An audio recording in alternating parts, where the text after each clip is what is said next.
Hello everyone, welcome back to the Chan.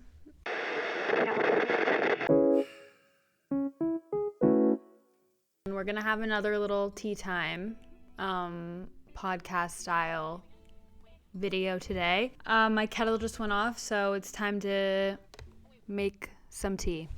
Is this ASMR? Yes.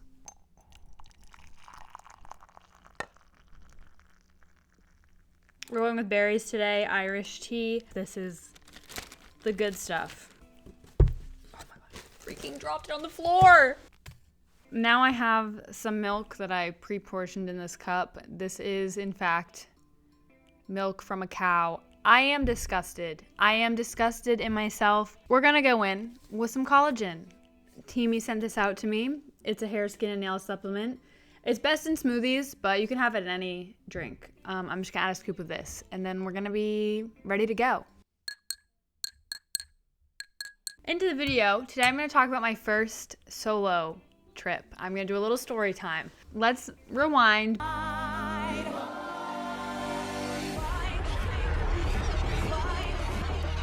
Back to 2018. I think it was March 2018.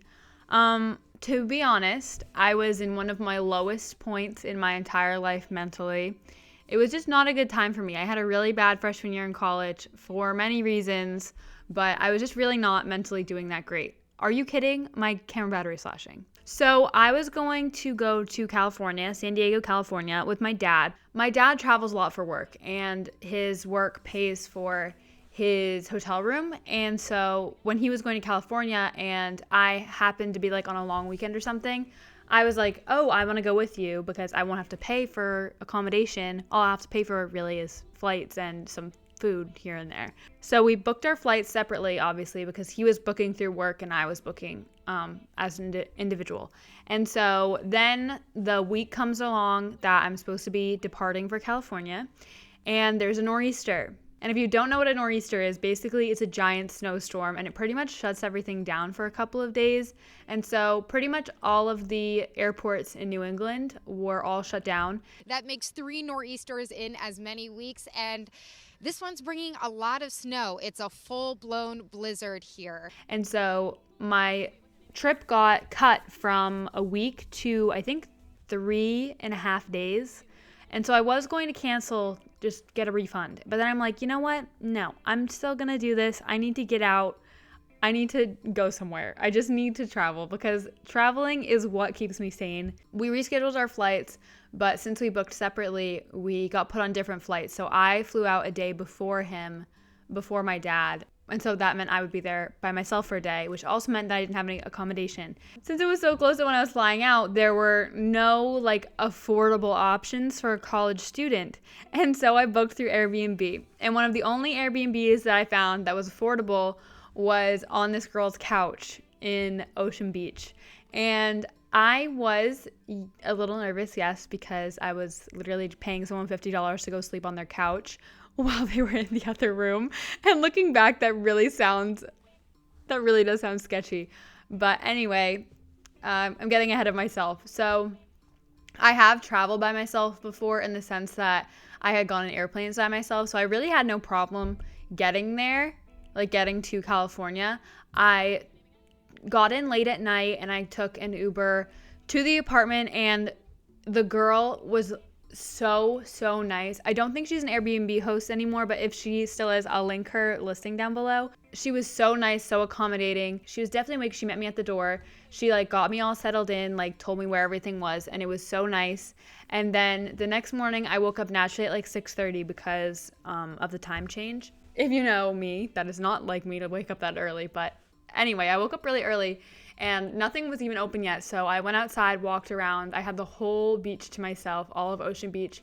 I walked all around Ocean Beach into Dog Beach, and I got a smoothie.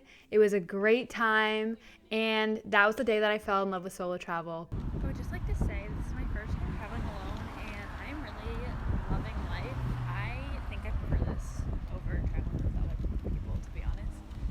Having those moments to yourself, especially in a place like Ocean Beach, which is already a very relaxing environment being on the ocean, I just loved walking around, being able to change my plan at any time, and I could literally do whatever I wanted, you know?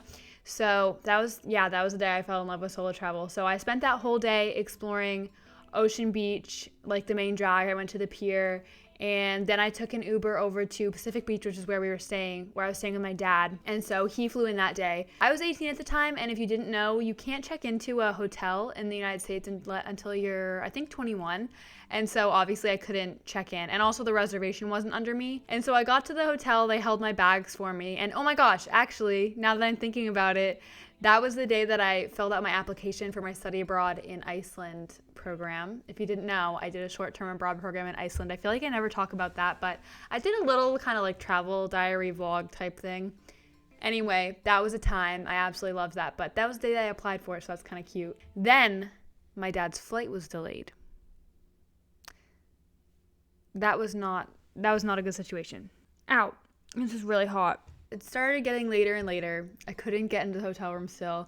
It was getting dark, and I don't go outside in the dark by myself when I'm solo traveling. That was the day that I decided that because I was getting sketched out by everything. And so I went and picked up some pad thai from down the street, brought it back, and I sat by the fire pit, like on the beach, but like still in the hotel, if you know what I mean. And I sat there. My phone had died. My laptop had died. My luggage was behind the front desk, and I had already gotten stuff out of it like 4 times, so I didn't want to bother them again.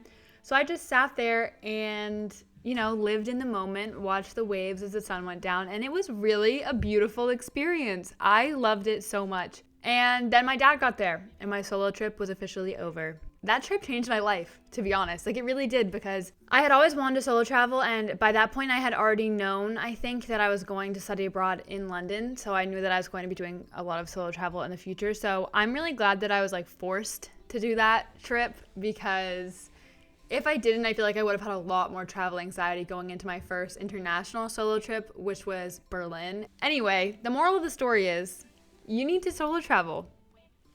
Period.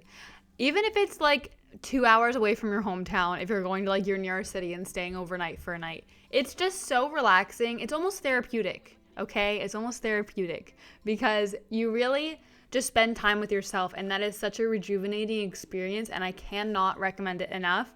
And I have a few friends that have also done a lot of solo traveling, and I guarantee they would say the same thing. I don't even know how, it's euphoric, really. It really is. When you are in the zone, like you can have like pop your headphones in, listen to some music, like take in a new environment. Oh, it is amazing. It is a magical experience. So my camera just died, so I think that means that this video is over. I hope you enjoyed hearing about my first solo travel experience. I actually vlogged the whole thing, and then I got locked out of my hard drive. So maybe if I eventually recover that footage, I will share that vlog with you. Okay, that's it. I'll see you guys next time. Bye.